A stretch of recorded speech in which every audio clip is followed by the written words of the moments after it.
With no suspects or murder weapon, the Moscow Police Department still following leads in the investigation, digging through more than 100 pieces of evidence on top of thousands of calls, tips, and emails, maintaining the fatal stabbings were targeted. The department also focused on dispelling misinformation, saying there is speculation without factual backing, stoking community fears and spreading false information. 6 weeks later, the murder investigation of 4 University of Idaho college students seemingly stuck in neutral. No publicly known suspects or motive, and every week, questions outweigh answers.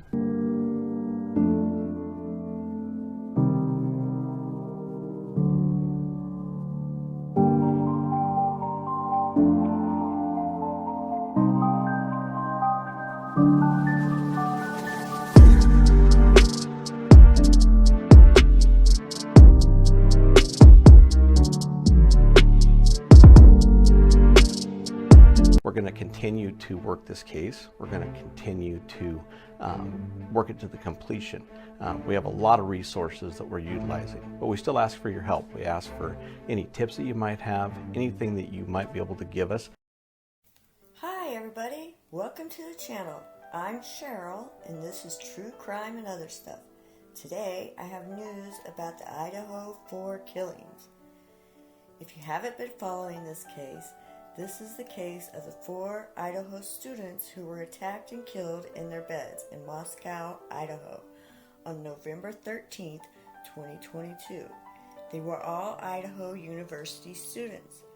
There were 2 roommates who were also in the house asleep on the first floor who were not attacked, and a dog was there unharmed. The roommates woke up and called 911 sometime before noon. The police came thinking it was an unconscious person. Then they walked into a horrible sight. This is a small community and Moscow hasn't seen a murder in around 7 years. If you like true crime with all facts and no BS, then you should subscribe to my channel and give me a thumbs up. Thank you. This is a complex case. Despite the public's impression, Moscow Police Chief James Fry says there is in fact movement in the case. He just can't talk about it. Is there anything new in the investigation? What I can tell you is this case is not going cold. We're still receiving hundreds of tips daily. We are following up on those tips. We're still building that picture. Police say one of those pieces is a white Hyundai Elantra in the area at the time of the murders. Investigators asked the public for help, who responded with thousands of tips, but hopes were dashed yesterday when police looked at a car matching the description and found it was unrelated. Another thread unraveled, the public desperate for any information. I know that's very frustrating. It's frustrating to family members and the community, but our end goal is to bring somebody to justice. That frustration in part leading to a surge of internet sleuths, online communities trying to crack the case themselves. Police say it's led to misinformation they've had to spend resources dispelling.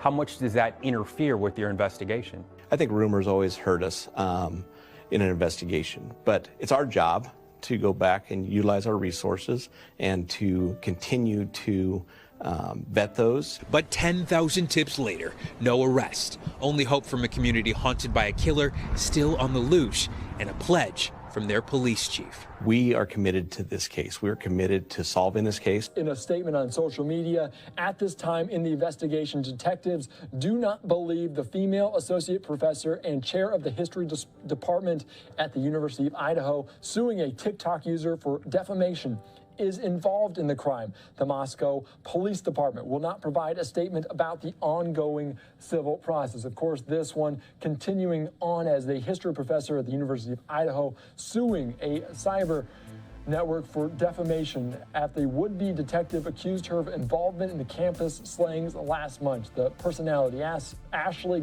Giard accused Rebecca Schofield, an associate professor and chair of the history department, of perpetrating the murders of 4 students at the University in Moscow, Idaho. The lawsuit filed last Wednesday points to numerous videos posted on the platform that attempted to tie the teachers to the killing. As the statement continues to go on from Moscow police, here is saying that there have been numerous inquiries from members of the public and media to verify digital media published online. Any picture or video provided through the official public records request process is authentic. However, once a record is released, we can no longer verify its authenticity.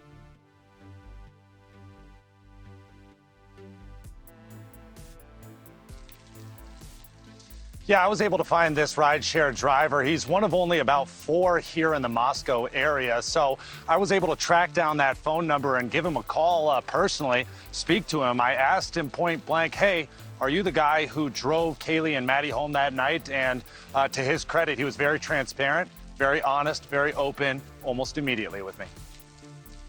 Well, understandably, he has said, Alex, that he is very concerned. It's a small community. He doesn't want to be on camera, but he was very revealing in what he told you about that ride home. Start there. What did the girls talk about in the back seat?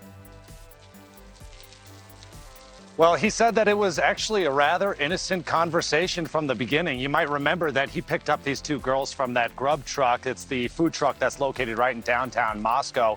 And really, he said that was the center of their conversation. The entire 5-minute ride home was about their mac and cheese carbonara that they were planning on splitting when they got back to the house. He said that he's picked them up in the past, not only these 2 girls, but Xana as well. And he said that in the past, they've talked about boys and drama and college life, but not this time around.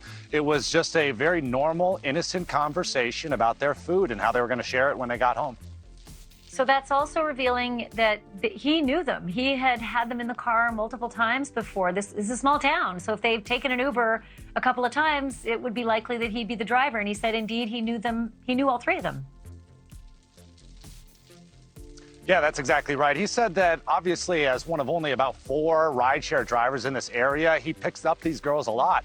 And not to mention, we already know that this is so close to Frat Row. And of course, we've reported that this is a party house. So a lot of times students would come here. And so he said that Xana, that Kaylee and Maddie were no strangers to them. He's given them rides home from the bars, home from work, home from school. So he knows them. He has driven them before. But back again to this, he said that there was nothing out of the ordinary that night, that right now or in that moment that it was just an innocent conversation. Of course, the frats were bumping on a Saturday night, but here at the house, it was quiet and he saw nothing out of the usual.